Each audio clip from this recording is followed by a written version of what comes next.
seront persécutés. On sait que ce n'est pas toujours facile. Les gens peuvent nous blesser, les gens peuvent mal nous comprendre, et les gens peuvent même, et dans l'Église, les gens peuvent même nous accuser de ce que nous n'avions pas fait. Les gens peuvent amplifier l'erreur que nous avions faite, parce que nous pouvons commettre aussi des erreurs.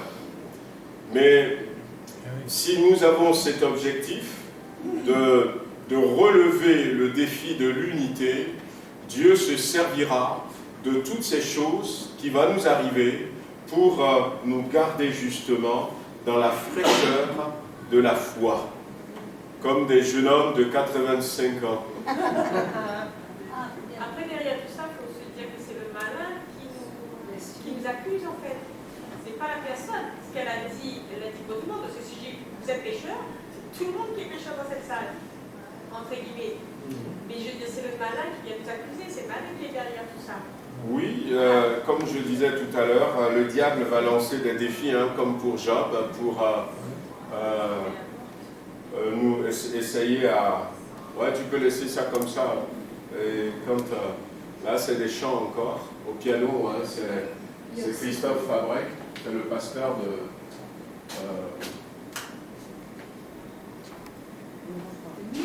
c'est le pasteur de Toulon, la Valette.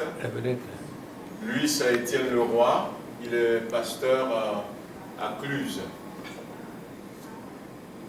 Après les deux autres, c'est peut-être des membres de l'église de Nîmes. Il y a aussi des circonstances que le Seigneur nous apprend à vivre dans l'église. Parce que ça nous forme. Ouais. Je sais. Il y a des circonstances au travers desquelles le Seigneur nous apprend à vivre dans l'église. Comme on disait la dernière fois, et gardons bien ça dans la tête, si nous voulons relever ce défi de l'unité, eh bien nous allons voir que peut-être même dès ce soir, il y aura des choses qu'on n'apprécie pas, il y aura des choses peut-être qui peuvent nous troubler, qui peuvent nous bousculer. Parce que, comme dans l'exemple de Job, le royaume de Dieu, le Seigneur a fait comme ça. Il permet qu'au travers des épreuves, nous grandissions dans la foi. Alors, en grandissant dans la foi, et comme je dis, nous allons rester, nous allons conserver la fraîcheur de la foi, nous allons rester dans la piété, et se laisser toucher par Dieu, c'est ce que nous avions dit dimanche. Et il y a toujours cette sensibilité qu'on a. Est-ce que nous sommes encore sensibles à l'écoute de la parole de Dieu? Est-ce que la parole de Dieu nous fait vibrer à nouveau? Est-ce que la parole de Dieu nous touche? Est-ce que la parole de Dieu nous apporte des réponses? Ou est-ce que nous écoutons la parole de Dieu, ça ne nous fait plus rien? Est-ce que nous arrivons encore à entendre la voix du Saint-Esprit? Et même, est-ce que j'apporte encore des dons spirituels? Est-ce que je prie d'une manière renouvelée? Est-ce que j'évolue dans ma foi? Puisque, vous savez, on a connu Dieu,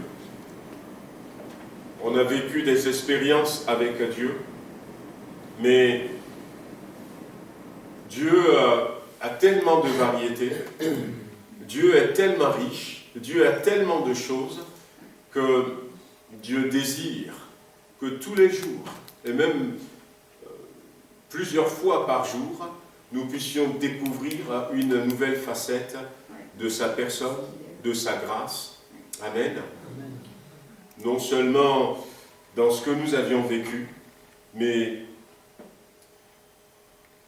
dans des endroits, il va nous amener dans des endroits que nous ne connaissons pas. L'apôtre Paul dira qu'il avait vu des choses auprès de Dieu, si je puisse dire ça. Il avait compris des choses. Il avait vu des choses au ciel, c'est vrai. Mais il dira que ce sont des choses que nous n'avons jamais imaginées. Des choses qui dépassent l'homme, que Dieu a préparé pour chacun d'entre nous. Et on peut commencer à vivre ces choses, à rentrer dans ces choses dès maintenant, parce que Dieu veut que nous puissions rentrer dans ces choses. Et donc la Bible dira que faites tous vos efforts pour ajouter à la piété. À la piété. Et on se rend compte finalement que la piété, ce n'est pas simplement quelque chose qui doit s'arrêter. D'ailleurs, la piété, cette crainte de Dieu, cette ferveur de venir à l'église, de se dire « Ah, j'aime bien être là ». Au début, on l'a, la piété, mais avec le temps, on perd la piété. La routine prend le dessus, souvent. La routine prend le dessus. Et on s'habitue petit à petit, et puis finalement, le Seigneur il n'a plus cette fraîcheur dans nos relations, et même on va aller jusqu'à petit à petit l'abandonner. Et on se rend compte qu'Abraham a été un homme pieux devant le Seigneur, et la piété, c'est cette vénération que nous apportons à Dieu, faite dans le respect et dans l'amour pour sa personne.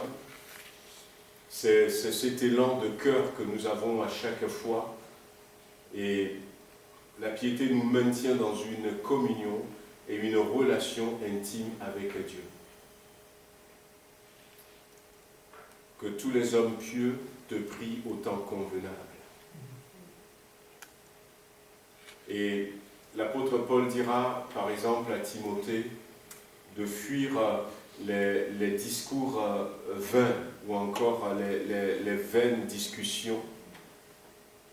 Et il va lui dire, en effet, c'est une grande source de gain que la piété avec le contentement. Alors, on a besoin de relever le défi de la piété. Pourquoi ? Parce que nous sommes à la fin des temps. Et la Bible dit qu'avant que Jésus-Christ n'enlève son Église, l'apostasie va venir. Et l'apostasie a commencé. C'est quoi l'apostasie ? Eh bien, l'apostasie, c'est Manque de respect de Dieu. manque de respect pour Dieu, plus de foi. C'est le contraire de la piété, finalement. C'est le contraire de la piété. Alors, c'est l'abandon de la foi, plus de foi, le rejet. Mais, vous savez, ça ne se passe pas comme « je ne veux pas de Dieu », pas du tout. C'est plus subtil que ça. C'est plus subtil que ça. Il y a plusieurs personnes qui peuvent aller dans une église, mais qui sont quand même dans l'apostasie. Et quand tout ce que je viens de dire, ils ont commencé à Shalom. Hein?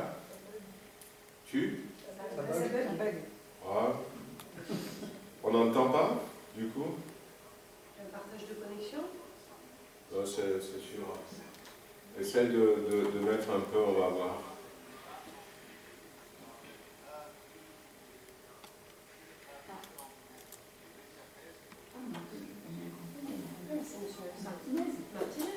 Oui, c'est lui qui traduit en français. Un notariel. Mets un peu le volume de ton Il est côté. d'où le monsieur là qui parle? Mets le volume de ton côté, on va voir. Hein? Le volume de leur Ouais, mais on va voir. Il y en a plus d'un. Il y en a plus d'un. Tu l'as mis là, le volume de la Elle ne veut pas plus. Ah. Ouais, lui, c'est le président de l'Assemblée de Dieu de Cuba. Ah. Vous étiez oui. Ouais, on était ensemble. Donc, il s'appelle Moïse de Prada. Mais il bouge pas là. Non, il ne bouge pas. Ouais.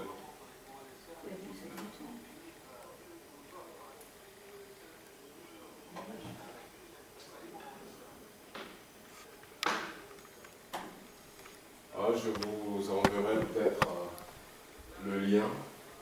Et puis à la maison, vous essayerez de vous connecter. Alors je ne sais pas quand ils le font en direct. Est-ce qu'après c'est toujours là? Je ne connais pas grand-chose. Jeûne et prière. MI Sud. MI Sud, c'est mission intérieure sud. On a mission intérieure nord. Et mission intérieure sud. Donc c'est l'estrade de l'église de Nîmes.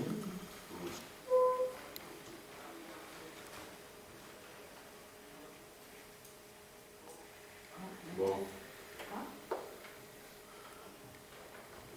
Là, ils sont en direct, c'est ça? Ouais, là, ils sont en direct. Et pourquoi il bouge pas là? Il bouge pas ou il veut pas bouger. Ils sont pétrifiés, non? Ah bah oui. Oh non, statut de pétrifié. Le damos gracias al Señor. Et c'est pour Ah, ça que nous voulons remercier le Seigneur. Sigan orando por Cuba. Continuez de prier pour Cuba. Llevo un mensaje ahora de Francia para Cuba. Et j'apporte un message Seguimos orando por ustedes que nous prions pour vous. y esperamos que esta tierra sea estremecida. Et que cette terre française, ce pays de France, soit bouleversé par l'Évangile. Sea estremecida poderosamente. Qu'il puisse être visité d'une manière puissante. Y que toda frialdad espiritual se vaya. Que toute froideur spirituelle soit chassée. Y Francia comienza a ser un foco de evangelización. Et que la France soit un focus de l'évangélisation. Una evangelización poderosa en toda Europa. Et dans l'évangélisation pour toute l'Europe. Y mucho más allá de Europa. Et même au-delà de l'Europe. Ustedes tienen mucha ventaja. Vous avez un avantage. Porque ustedes tienen muchas islas en las cuales Vous todavía avez beaucoup tienen d'îles. influencia. En las cuales tienen influencia. Por tanto, salgan a predicar el evangelio. Alors sortez, prêchez l'évangile. Y que Dios los use de una manera. Et que Dieu nous utilise d'une manière puissante. Me acompaña mi amada esposa, Ma bien-aimée épouse est là, Carmen. Carmen. Salgan a predicar el evangelio. Alors sortez, prêchez l'évangile. Y que Dios los use de una manera. Et que Dieu nous utilise d'une manière puissante. Me acompaña mi amada esposa, Ma bien-aimée épouse est là, Carmen, Carmen. las cuales estamos casados por 35 años ya. Ça fait 35 ans que nous sommes mariés. Y tenemos dos hijas Nous avons 2 filles y 3 nietos. et 3 petits-fils. Y esos son los que nos tienen a nosotros locos. Esos son los que nos tienen. Et ça c'est vrai, hein? Ils sont fous des petits-enfants. Ils font que parler avec eux. Así que cada vez que tenemos tiempo estamos conversando con ella por Et à el chaque fois teléfono qu'on a le temps, une minute, on parle avec nos petits-enfants, on leur chante des petites chansons y conversando con los nietos. jusqu'à 2 heures du matin. Pero yo en esta noche quiero hablar un poquito Llego hasta las 2 de la mañana. À cause du décalage horaire, donc, mais gloire à Dieu. Pero hoy he venido Je le a hablar, pardonne. Hein? hoy he venido a hablar de la palabra. Mais ce soir, nous sommes là pour parler de la parole de Dieu. Dios me sacó de toda la ciencia para ponerme precisamente Dieu en m'a el mejor sorti. ministerio que podía poner. J'étais scientifique et Dieu m'a sorti de la science pour prêcher la parole de Dieu. Para ponerme de predicador de la palabra. Pour être un prédicateur de la parole de Dieu. De modo que eso es lo que sentimos en el corazón. y Et lo c'est que ce nada. que nous ressentons dans notre cœur. Y en esta noche quiero hablar de una palabra J'aimerais te parler ce soir d'une parole en Mateo capítulo 11, dans Matthieu chapitre 11, verset 28. Venez Versículo savoir, vous 28. tous qui êtes fatigués et chargés, et je vous donnerai du repos. amén. Dice la palabra venid a mí. La parole de Dieu dit, venez à moi, Todos los que estáis trabajados y tous cargados, ceux qui sont fatigués et chargés, y yo Et moi, yo, dice el Señor, c'est le Seigneur qui dit os ça, haré descansar. je vous donnerai le repos. Entonces, el título de este mensaje es Venid y descansemos. Et le message, c'est venez et reposez-vous. Padre, gracias te damos en esta noche Seigneur, nous te donnons por la oportunidad grâce, gloire maravillosa ce que nos soir da de poder estar en tu presencia. d'être dans ta présence. Bendícenos de una manera especial. Bénis-nous d'une manière Redarguye, nos spéciale. instruye, nos enséñanos Tu nous enseignes, tu nous instruis y que tu pueblo sea edificado por tu et palabra. que ton peuple ce soir soit édifié par la parole de Dieu. Que pongan su corazón, Señor. Ils puissent ouvrir leur cœur Que abran el corazón para recibir esta et palabra. parle-leur dans leur cœur pour Y que qu'ils puissent puedan leur parler descansar en ella. et qu'ils puissent se Que reposer dans puedan ta ser parole, edificados en ella. qu'ils puissent être édifiés par ta parole. Ella es fundamento C'est le fondement donde el cual, Señor, estamos sostenidos et c'est par ce fondement que nous por sommes el poder de soutenus esa palabra à l'écoute de ta parole. que transforma, que cambia, que muta Cette parole nous transforme, nous change y que nos hace nueva criatura. et elle nous fait devenir de nouvelles créatures. Cuando la hemos oído Lorsque nous l'avons y écoutée tenemos fe et nous avons foi y el Espíritu Santo et le Saint-Esprit nos convence nous convainc de pecado, de péché, de justice et de jugement. Amén.